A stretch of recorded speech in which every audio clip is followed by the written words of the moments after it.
In this video, I'm going to show you how you can save an image from Google Slides. First, click on the image and then right click on it and select Save to Keep. Now, this is another Google service that will allow you to transfer the image from Google Slides to Google Notes or Google Keep Notes. So this is the image. It would take some time to open. Okay, so this is, by the way, the full resolution of the image. You'll see that the size is different because this is actually the real size of the image.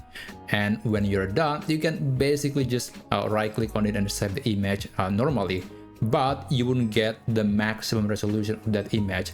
To get that, you have to open Google Keep again.